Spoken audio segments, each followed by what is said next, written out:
नमस्कार। आपका स्वागत है वी आर टीचर्स एकेडमी के यूट्यूब चैनल पर। मैं विनय कुमार आप सभी प्रिय विद्यार्थियों का हार्दिक स्वागत करता हूं।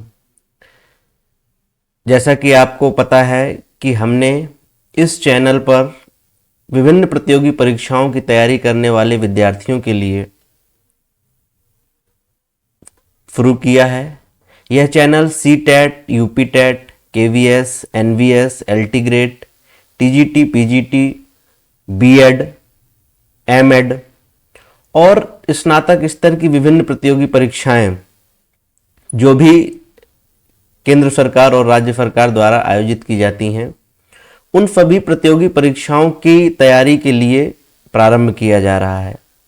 क्योंकि कई विद्यार्थियों की डिमांड थी कि ऑनलाइन बैच स्टार्ट किए जाएं।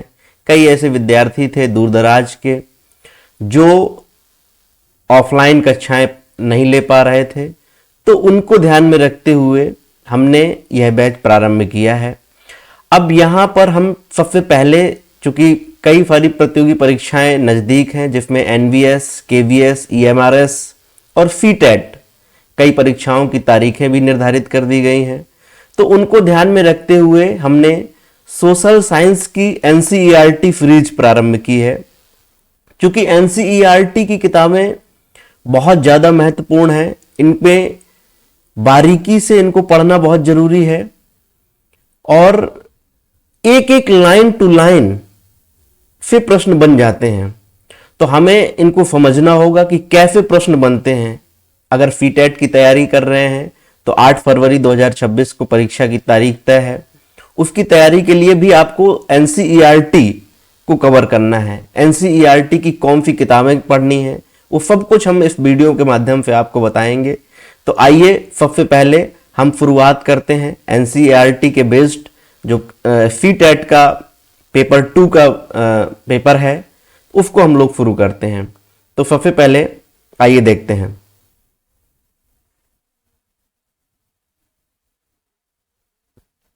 ये पेपर आप देख रहे हैं कि ये पेपर 2024 का है, 2024 दिसंबर का है और एल सेट है मेरे पास। ठीक है, अब इस एल सेट में सोशल साइंस के जो भी महत्वपूर्ण प्रश्न हैं उनको हम लोग देखेंगे बारी बारी से। तो आइए शुरुआत करते हैं। देखिए, पहला प्रश्न दिए हुए है कि consider the following statement regarding Mehrgarh. Mehrgarh के संबंध में 3 कथन दिए हुए हैं। पहला कथन कह रहा है कि मेहरगढ़ के संबंध में निम्नलिखित कथनों पर विचार कीजिए।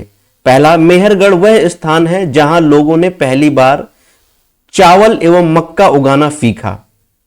दूसरा कथन है, मेहरगढ़ में हिरण, भेड़ों तथा बकरियों की हड्डियां भी पाई गईं। तीसरा है, मेहरगढ़ के घर वर्गाकार या आयताकार थे। अब सही कथन को चुनना है। 3 कथन आपके सामने दिए हुए हैं और तीनों कथन को ध्यान से पढ़ करके अपना सही उत्तर बताइए।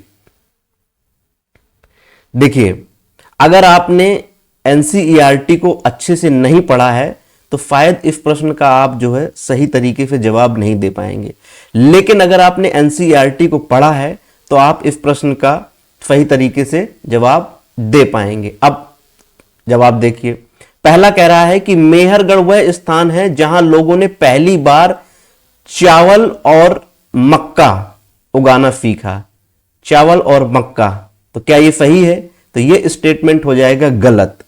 दूसरा, मेहरगढ़ में हिरण, भेड़ों तथा बकरियों की हड्डियां भी पाई गईं, ये स्टेटमेंट हो जाएगा सही। ठीक है, और तीसरा, मेहरगढ़ के घर वर्गाकार या आयताकार थे, यह भी स्टेटमेंट सही हो जाएगा। कैसे सही हो जाएगा? आइए इस प्रश्न को एनसीईआरटी में किस किताब से लिया गया है और किस पृष्ठ में है, इसको हम लोग समझते हैं। देखिए, यह मानचित्र है। इस मानचित्र में आप यहां पर ये देखेंगे उत्तर पश्चिम क्षेत्र में मेहरगढ़ दिखाया हुआ है। ठीक है, ये बुर्जहोम है और ये भीमबेटका। 3-4 ऐसे स्थल हैं जहां से लगातार परीक्षाओं में सवाल पूछे जाते हैं।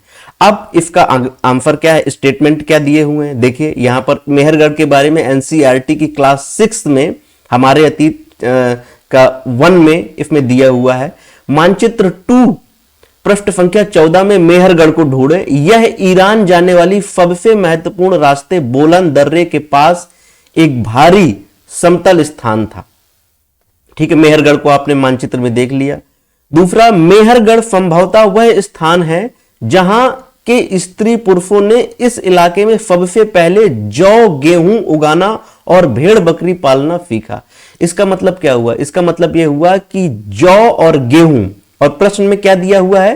प्रश्न में दिया हुआ है चावल और मक्का। इसलिए मैं कह रहा था कि पहला स्टेटमेंट क्या हो जाएगा? गलत हो जाएगा। ठीक है, दूसरा स्टेटमेंट कहता है कि यहां पर भेड़ बकरी पालन सीखा।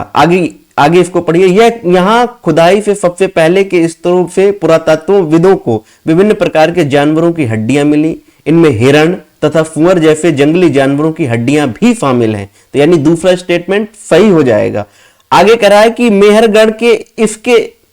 मेहरगढ़ में इसके अलावा चौकोर तथा आयताकार घरों के अवशेष भी मिले हैं। अब प्रश्न फिर से दोबारा से पढ़िए। मेहरगढ़ के घर वर्गाकार तथा आयताकार थे। मेहरगढ़ में हिरणों, भेड़ों तथा बकरियों की हड्डियां पाई गई और मेहरगढ़ में चावल और मक्का उगाना सीखा। यह पहला स्टेटमेंट गलत हो जाएगा। यानी कि तो इसका आंसर हो जाएगा बी और सी। बी और यहां पर ये सी आंसर है। ठीक है, तो इसका जो है आंसर बी और सी हो जाएगा।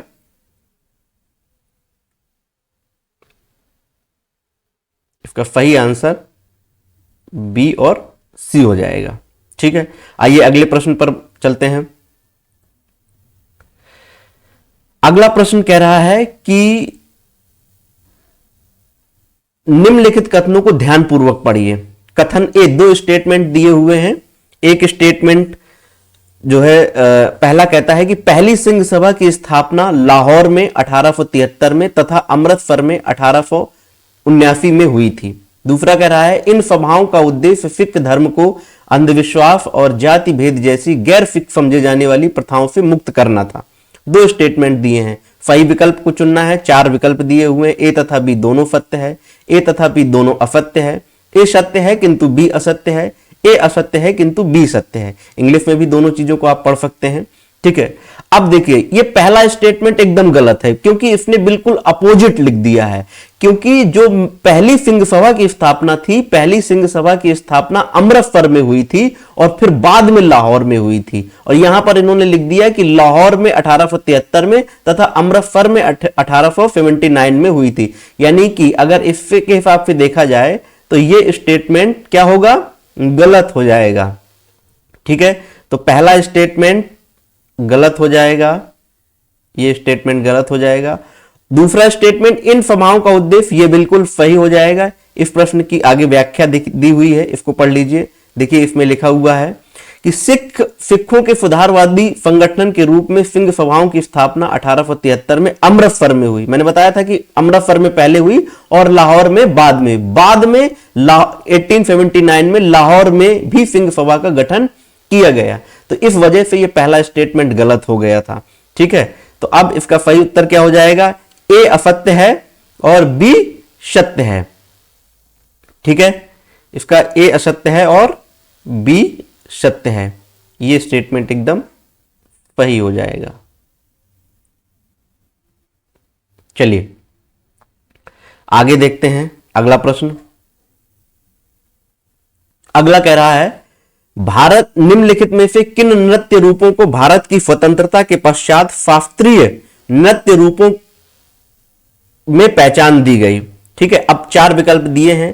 पहला बिहू, भरतनाट्यम, कथकली, उड़ीसी, मणिपुरी। दूसरा कह रहा है भरतनाट्यम, कथकली, उड़ीसी, कुचिपुड़ी एवं मणिपुरी। तीसरा कह रहा है भरतनाट्यम, कथकली, उड़ीसी, भांगड़ा, कुचिपुड़ी एवं मणिपुरी। और चौथा कह रहा है भरतनाट्यम, कथक, भांगड़ा, उड़ीसी, कुचिपुड़ी एवं कथकली। अब देखिए शास्त्रीय नृत्य में अगर आपने पढ़ा है तभी इस प्रश्न का आंसर कर पाएंगे। अगर आपने एनसीईआरटी किताब नहीं पढ़ी है तो इस प्रश्न का आंसर पूरा गलत होने की संभावना है। तो आप पहले तो क्वेश्चंस को ध्यान से पढ़िए और क्वेश्चंस को जो विकल्प दिए हुए हैं विकल्पों को एलिमिनेट करने की कोशिश करिए कि कौन सा विकल्प गलत हो सकता है। तो इसमें आप अगर तीसरे और चौथे को ध्यान से देखेंगे तो उसमें दिया हुआ है भांगड़ा। तो क्या भांगड़ा शास्त्रीय नृत्य में है? अगर भांगड़ा को देखें, यहां भी भांगड़ा दिया हुआ है, यहां भी भांगड़ा दिया हुआ है, यानी कि भांगड़ा तो शास्त्रीय नृत्य में नहीं होगा। तो फिर जो है इसका मतलब कि भांगड़ा जो है क्या होगा, गलत हो जाएगा, यानी कि तीसरा गलत हो जाएगा और चौथा भी गलत हो जाएगा उस हिसाब से। ठीक है, अब क्या बिहू शास्त्रीय नृत्य में है? आपको पहले और दूसरे में कंफ्यूजन हो रहा होगा, तो इसके लिए आपको एनसीईआरटी को देखना है। एनसीईआरटी को देख लीजिए, यहां पर लिखा हुआ है शास्त्रीय नृत्य दिए हुए हैं। ये कक्षा 7 की अध्याय 7 है, जो क्षेत्रीय संस्कृतियों का निर्माण, पेज नंबर 85, इसमें आपको जाना है। और यहां पर शास्त्रीय नृत्य दिए हुए हैं, अन्य नृत्य रूप जिन्हें हम इस समय शास्त्रीय मान सकते हैं। और किन नृत्य रूपों को दिया है, चर्चा की गई। भरतनाट्यम जो कि तमिलनाडु में है, कथकली केरल में है, उड़ीसी उड़ीसा में है, कुचिपुड़ी आंध्र प्रदेश में है, मणिपुरी मणिपुर में है। यहां पर ना तो बिहू के बारे में दिया हुआ है और ना ही भांगड़ा के बारे में दिया हुआ है, इसलिए इसका जो आंसर हो जाएगा, इसका आंसर बी विकल्प हो जाएगा। ये बी आंसर सही हो जाएगा। भरतनाट्यम, कथकली, उड़ीसी, कुचिपुड़ी एवं मणिपुर, ये इसका सही आंसर हो जाएगा। ठीक है, ये समझ में आ गया। आगे चलते हैं, अगला प्रश्न क्या कहता है। अगला प्रश्न कहता है कि 17वीं शताब्दी में मसूलीपट्टनम भिन्न भिन्न प्रकार की गतिविधियों का नगर था तथा यह खाली जगह नदी के डेल्टा पर स्थित था। कावेरी नदी, गोदावरी नदी, हुगली नदी और कृष्णा नदी, 4 विकल्प दिए हुए हैं। चारों में से आपको सही उत्तर बताना है कि जो है मसूलीपट्टनम किस नदी के किनारे बसा हुआ था। ठीक है, चलिए इसको देखते हैं। पहले तो मानचित्र देखिए, इस मैप को ध्यान से देखिए, इसमें क्या क्या चीजें दिखाई गई हैं। यहां पर दिखाया गया है बीदर को, गोलकुंडा को, जितने भी दक्षिण भारत के राज्य हैं उनको दिखाया गया है बारीक से। बीजापुर, बीदर, गोलकुंडा और मसूलीपट्टनम, यहां मुर्शिदाबाद, कलकत्ता, ठीक है, और मदुरई, तमाम ये दक्षिण भारत के राज्यों को, स्थितियों को यहां पर दिखाया गया है।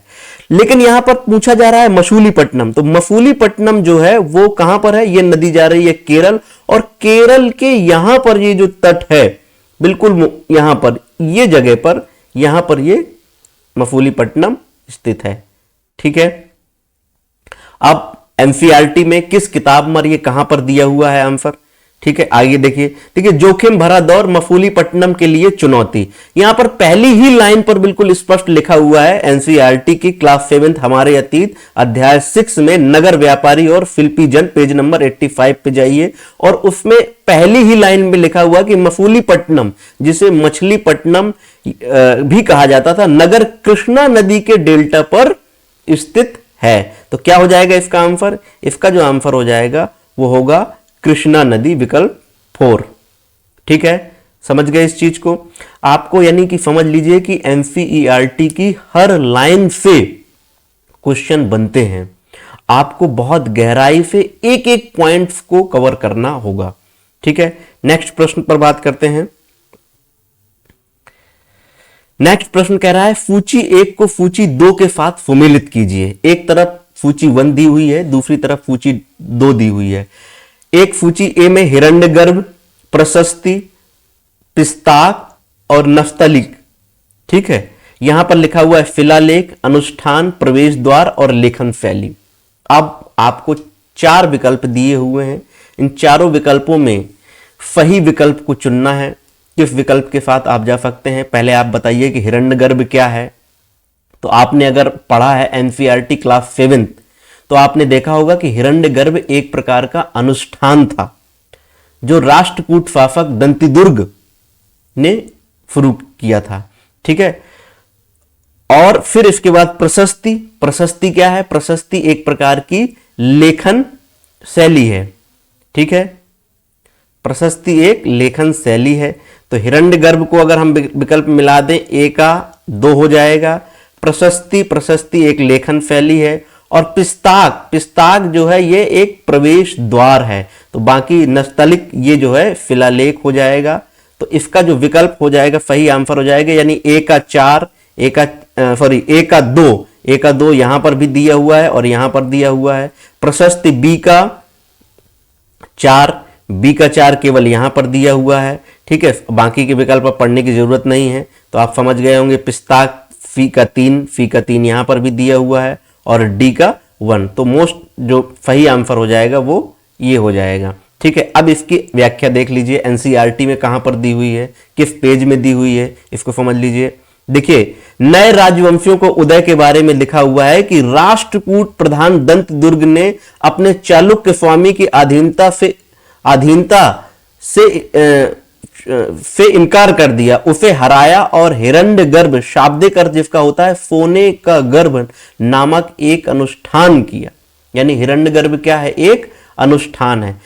आगे प्रशस्ति और भूमि अनुदान के संबंध में लिखा है कि प्रशस्तियां ऐसे ब्यौरे होते हैं जो शब्दशः सत्य नहीं भी हो सकते, लेकिन ये प्रशस्तियां हमें बताती हैं कि शासक खुद को कैसा दर्शाना चाहते थे। यानी एक प्रकार की क्या है, ये एक प्रकार की लेखन शैली है, ठीक है। तो हिरण्यगर्भ अनुष्ठान हो गया, प्रशस्ति लेखन शैली हो गए। पिस्ताक को समझ लेते हैं, पिस्ताक क्या है, ठीक है। पिस्ताक आप देखेंगे तो यहां पर शासक और इमारतें जो चैप्टर है, शासक और इमारतों वाला चैप्टर है, उसमें लिखा हुआ है, मुगल काल में आप जाएंगे तो उसमें लिखा हुआ है कि हुमायूं के मकबरे में सबसे पहली बार दिखने वाला केंद्रीय गुंबद जो बहुत ऊंचा था और ऊंचा मेहराब प्रवेश द्वार, और बगल में लिखा है पिस्तक, मुगल वास्तुकला में सब महत्वपूर्ण रूप में बना गया। तो यानी पिस्तक क्या है, एक प्रकार से मेहराब है और मेहराब प्रवेश द्वार है पिस्तक, ठीक है। तो इसको आप लोग समझ लीजिए कि मेहराब प्रवेश द्वार है पिस्तक, ठीक। और बाकी नस्तलिक जो है ये एक शिलालेख है। तो इसका सही आंसर क्या हो जाएगा, इसका सही आंसर हो जाएगा विकल्प 4, ठीक है। ये बात समझ में आ गई। आगे चलते हैं, अगला प्रश्न कह रहा है मनसबदारी व्यवस्था के बारे में है।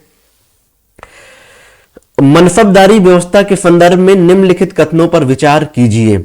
मनसबदारी शब्द का प्रयोग ऐसे व्यक्तियों के लिए होता था जिन्हें कोई पद मिलता था। पहला कथन ये कह रहा है, क्या ये सही है या गलत है, आगे देखेंगे। दूसरा स्टेटमेंट कह रहा है यह एक श्रेणी व्यवस्था थी जिसके जरिए पद, वेतन और सैन्य उत्तरदायित्व निर्धारित किए जाते थे, ठीक है।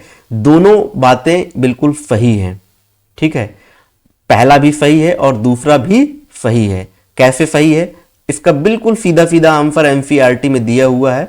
आप एनसीईआरटी की पेज नंबर, मुगल साम्राज्य के पेज नंबर 51 पे जाएंगे और इसमें आप देखेंगे कि जो है यहां पर मनसबदार और जागीरदार दो चीजों के बारे में आप लोगों को पढ़ना है, ठीक है। यहां देखिए मनसब शब्द का लिखा हुआ है कि मनसबदार शब्द का प्रयोग ऐसे व्यक्तियों के लिए होता था जिन्हें कोई मनसब यानी कि कोई सरकारी हैसियत अथवा पद मिलता था। तो पहला स्टेटमेंट क्या है, मनसबदार शब्द का प्रयोग ऐसे व्यक्तियों के लिए होता था जिन्हें कोई पद मिलता था, यानी कि ये स्टेटमेंट क्या हो जाएगा, एकदम सही हो जाएगा।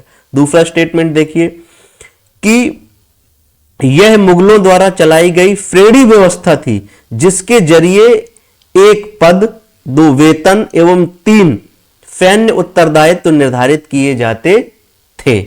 अब यहां पर क्या लिखा हुआ है, कह रहा है कि यह एक श्रेणी व्यवस्था थी, बिल्कुल लाइन टू लाइन ले लिया गया है क्वेश्चन, जिसके जरिए पद, वेतन और सैन्य उत्तरदायित्व निर्धारित किए जाते थे। क्या विकल्प सही है, यानी कि पहला और दूसरा दोनों विकल्प सही हैं, तो ए और 2 दोनों सत्य हो जाएगा। समझ रहे हैं आप लोग कितनी लाइन टू लाइन क्वेश्चन बनते हैं एनसीईआरटी से।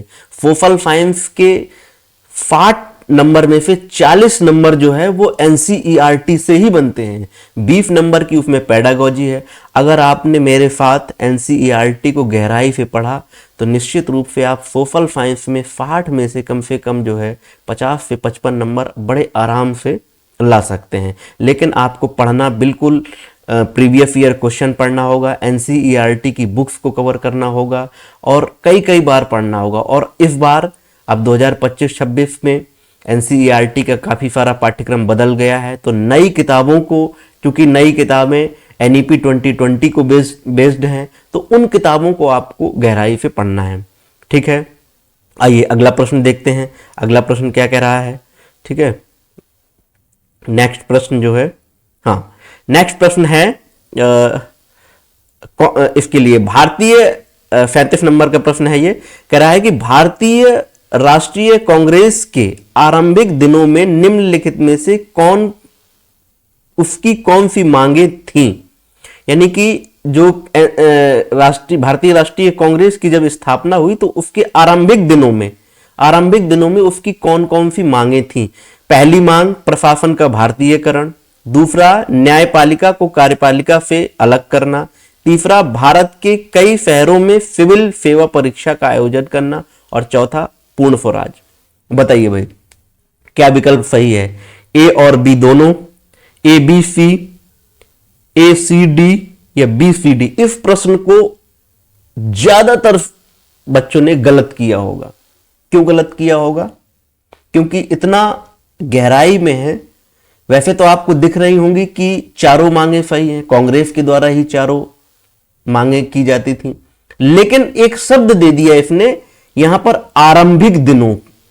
अब आरंभिक दिनों का मतलब शुरुआत की बात कर रहा है वो, ठीक है, शुरुआत की बात कर रहा है। तो शुरुआत में क्या क्या मांगे थी, तो इसके लिए आपको फिर वही रेफरेंस एनसीईआरटी कहां से जाना है, कैसे पढ़ना है, इसको देखिए उभरता हुआ राष्ट्र में लिखा हुआ है कि अक्सर कहा जाता था, कुल यहां इतना सब मत पढ़िए, यहां से आप पढ़ लीजिए। इस काम के लिए उसने मांग की कि सिविल सेवा के लिए लंदन के साथ साथ भारत में भी परीक्षा आयोजित की जाए। यानी कि ये स्टेटमेंट जो दूसरा स्टेटमेंट यहां पर दे रहा है, दूसरा स्टेटमेंट सॉरी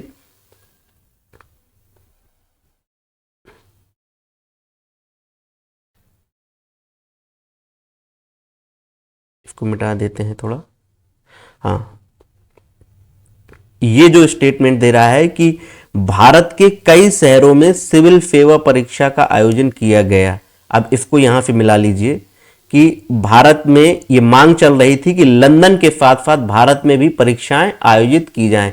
यानी कि क्या मतलब हुआ इसका मतलब हुआ कि सी विकल्प तो एकदम बिल्कुल सही है, लेकिन सी तो तीनों जगह दिया हुआ है। फिर आगे दूसरे को मिलान कर लीजिए, बाकी यहां तो कुछ नहीं दिया हुआ है, उसी के अगले प्रश्न में दिया हुआ है और इसके बारे में देखिए, शासन व्यवस्था के भारतीयकरण की मांग नक्सलवाद के खिलाफ चल रहे आंदोलन का एक हिस्सा थी, क्योंकि तब तक ज्यादातर महत्वपूर्ण नौकरियों पर गोरे अफसरों का ही कब्जा था। यानी यहां पर भारतीयकरण की मांग चल रही थी और भारतीयकरण से यहां की धन संपत्ति भी कुछ हद तक भारत में रुकने लगी थी। यानी कि जो भारतीय नेता थे वो भारतीयकरण की लगातार मांग कर रहे थे। तो इस हिसाब से जो विकल्प पहला है प्रशासन का भारतीयकरण, यह भी एकदम बिल्कुल सही हो जाएगा। अब बचता है दूसरा और चौथा। तो दूसरे को देखिए, न्यायपालिका को कार्यपालिका से अलग करना। इसको देखिए क्या लिखा हुआ है आगे। अगर इसी लाइन को और आप कंटिन्यू पढ़ते चले जाएंगे तो समझ में आ जाएगा कि क्या है। भारतीयों की मांग थी कि न्यायपालिका को कार्यपालिका से पृथक किया जाए। क्या लिखा हुआ है, बिल्कुल लाइन टू लाइन छाप दिया गया है ये प्रश्न कि न्यायपालिका को कार्यपालिका से अलग करना, यानी कि ये भी लिया हुआ है। अब बचता है पूर्ण स्वराज। तो देखिए प्रारंभिक मांग पूर्ण स्वराज नहीं थी। पूर्ण स्वराज आप सभी जानते हैं कि लाहौर अधिवेशन के बाद 1929 फिर इसके बाद पूर्ण स्वराज की मांग की जा रही थी। ठीक है, तो ये इसका जो चौथा आंसर होगा, चौथा आंसर इसका नहीं होगा। तो इसका जो सही आंसर हो जाएगा ए बी और सी। ए बी और सी विकल्प एकदम बिल्कुल सही हो जाएगा। ये एकदम बिल्कुल इसका आंसर सही होगा, ए बी सी। ठीक है, समझ गए यहां तक, कोई दिक्कत? चलिए अगला प्रश्न। अगला प्रश्न, प्रश्न नंबर 38 कह रहा है टोडरमल द्वारा लागू की गई राजस्व प्रणाली का क्या नाम था? चार विकल्प दिए हैं, इक्तादारी, जब्त, जागीर और मनसब। बताइए आंसर।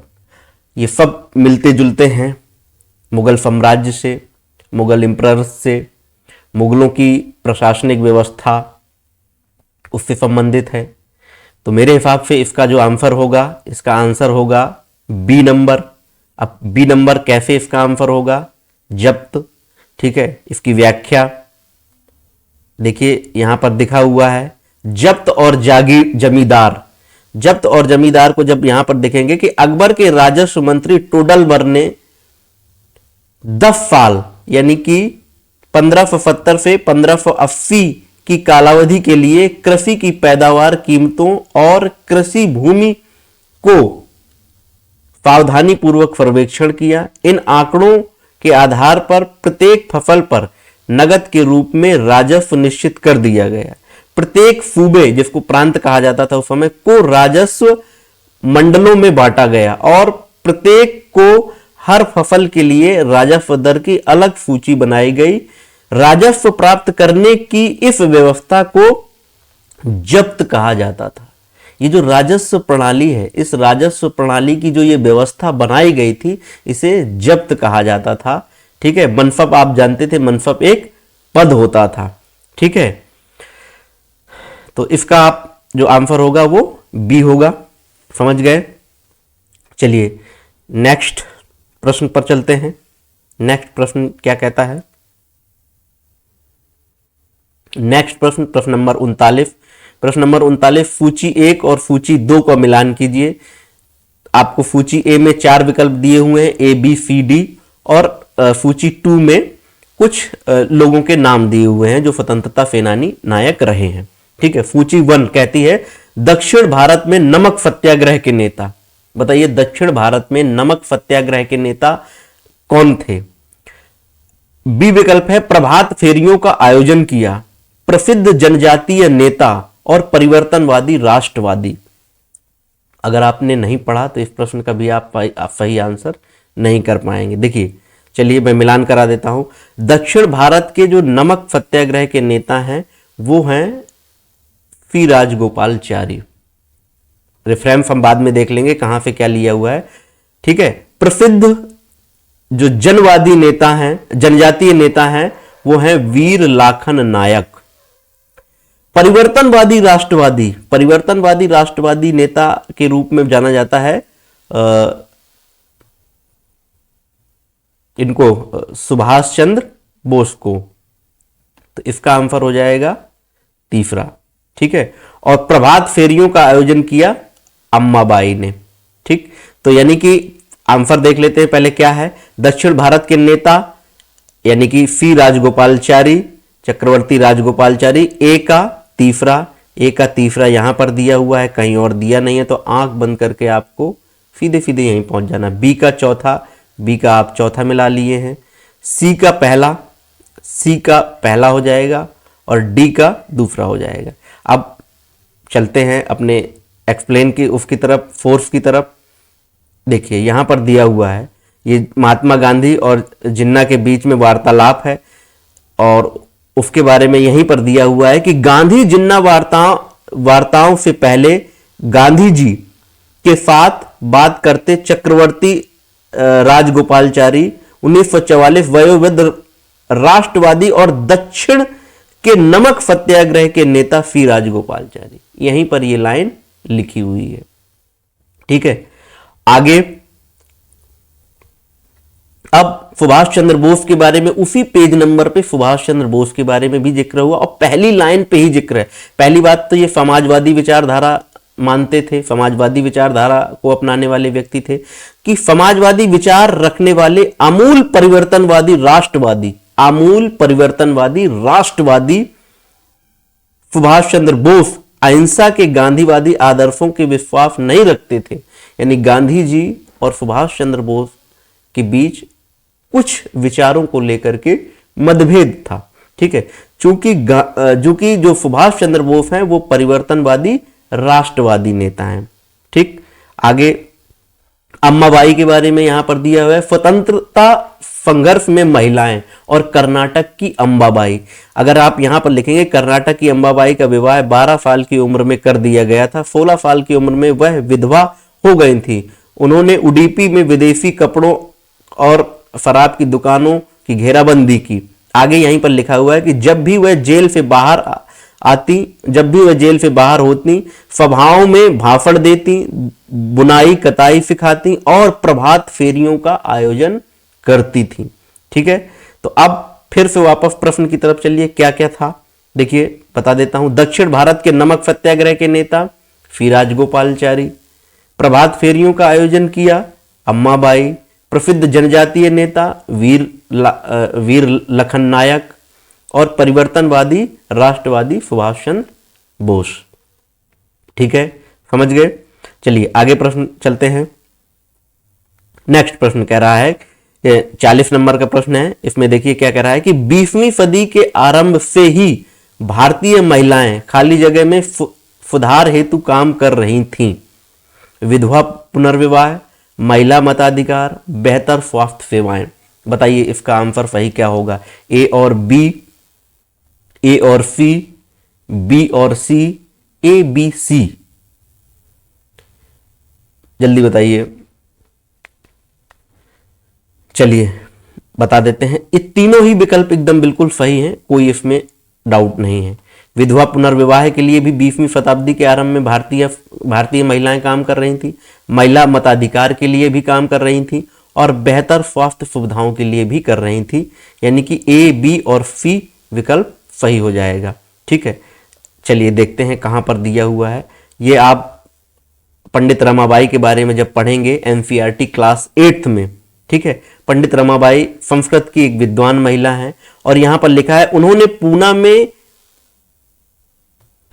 पूना में एक विधवा गृह की स्थापना की, जहां ससुराल वालों के हाथ अत्याचार झेल रही महिलाओं को पनाह दी जाती थी। वहीं महिलाओं को ऐसी चीजें सिखाई जाती थीं जिनके सहारे वे अपनी रोजी रोटी चला सकें। ठीक है, आगे यहीं पर लिखा हुआ है कि 20वीं सदी की शुरुआत में, बिल्कुल लाइन यहां से उठा ली गई है, 20वीं सदी की शुरुआत से वे महिलाओं को मताधिकार, बेहतर स्वास्थ्य सुविधाएं और शिक्षा के अधिकार के बारे में कानून बनवाने के लिए राजनीतिक दबाव समूह बनाने लगी थी। यानी कि ये तीनों चीजें यहीं पर दी हुई हैं, तो इसका जो सही विकल्प हो जाएगा वो तीनों हो जाएगा, ए, बी और सी। ठीक है, ये इसका सही विकल्प ए, बी, सी हो जाएगा।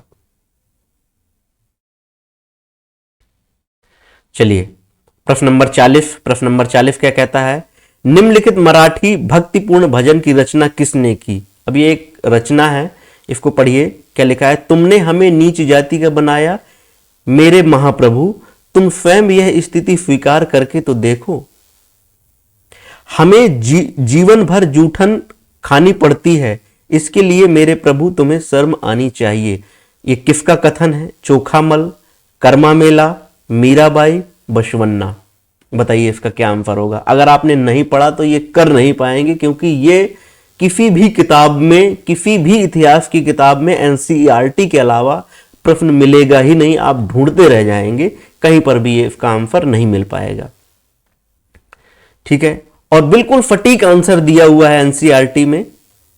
ये देखिए, सामाजिक व्यवस्था पर प्रश्न चिन्ह, सामाजिक व्यवस्था पर प्रश्न चिन्ह है यहां पर। ये ईश्वर के प्रति जो अनुराग है, इस ईश्वर के प्रति अनुराग चैप्टर में लिखा हुआ है, तुमने हमें नीच जाति का बनाया मेरे प्रभु, तुम स्वयं यह स्थिति स्वीकार करके तो देखो। हमें जीवन भर जूठन खानी पड़ती है, इसके लिए मेरे प्रभु तुम्हें शर्म आनी चाहिए। तुम तो हमारे घर में खा चुके हो, तुम इससे कैसे इनकार कर सकते हो? चोखा का बेटा कर्मा मेला पूछता है। अब ये विकल्प में देखिए, चोखा मेला भी दिया हुआ है और कर्मा मेला भी दिया हुआ है। ठीक है, तो चोखा का बेटा कर्मा मेला पूछता है, तो जो आंसर होगा वो आंसर क्या होगा? आंसर होगा दूसरा, बी विकल्प आंसर हो जाएगा इसका, कर्मा मेला। समझ गए? ठीक है, चलिए नेक्स्ट क्वेश्चन। राजा राम मोहन राय के बारे में है और जाति प्रथा की चुनौतियों के संदर्भ में है। Challenging the caste system, consider the following statement on challenging the caste system. 3 statement दिए हुए हैं, तीनों को आपको ध्यान में से पढ़ना है। पहला स्टेटमेंट कह रहा है, जाति प्रथा की चुनौतियों के संदर्भ में निम्न कथनों पर विचार कीजिए। पहला, राजा राम मोहन राय ने उस प्राचीन बौद्ध ग्रंथ का अनुवाद किया जो जाति प्रथा की आलोचना करता था। पहला कथन। दूसरा कथन कह रहा है कि प्रार्थना समाज भक्ति की परंपरा का पालन करता था जो सभी जातियों की आध्यात्मिक समानता में विश्वास करता था।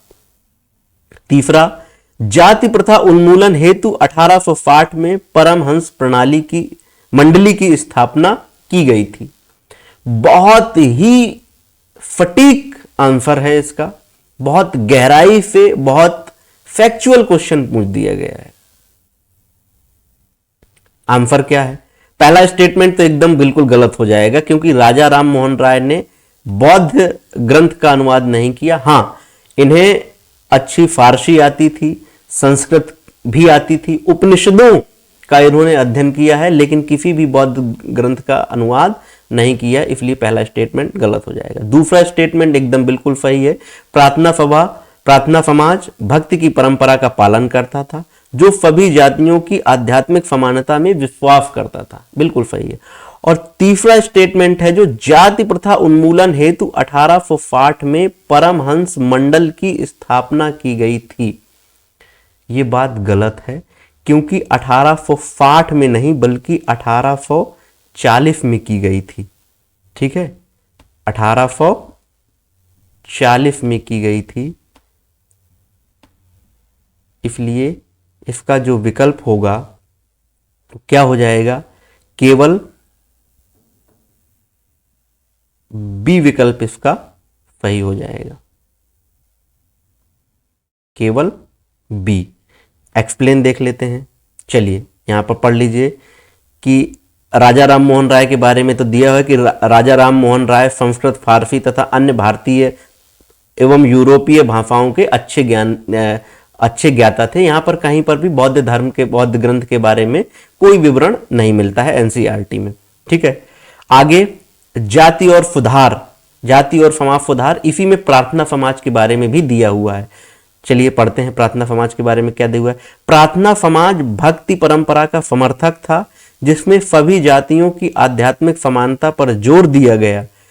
जाति उन्मूलन के लिए काम करने के लिए बंबई में 1840, मैंने कहा ना बंबई में, और 1840 में परमहंस मंडली का गठन किया गया था। तो इसका क्या आंसर हो जाएगा? इसका आंसर पहला गलत, ये बिल्कुल गलत, दूसरा एकदम सही, और तीसरा भी गलत। और गलत क्यों? क्योंकि यहां पर ये 1860 दे दिया है। अगर यहां पर ये 1840 दे देता तो ये भी स्टेटमेंट सही हो जाता। ठीक है, यहां 42 तक में आपने देख लिया। ठीक, नेक्स्ट प्रश्न। अब ये प्रश्न आपके लिए है होमवर्क में।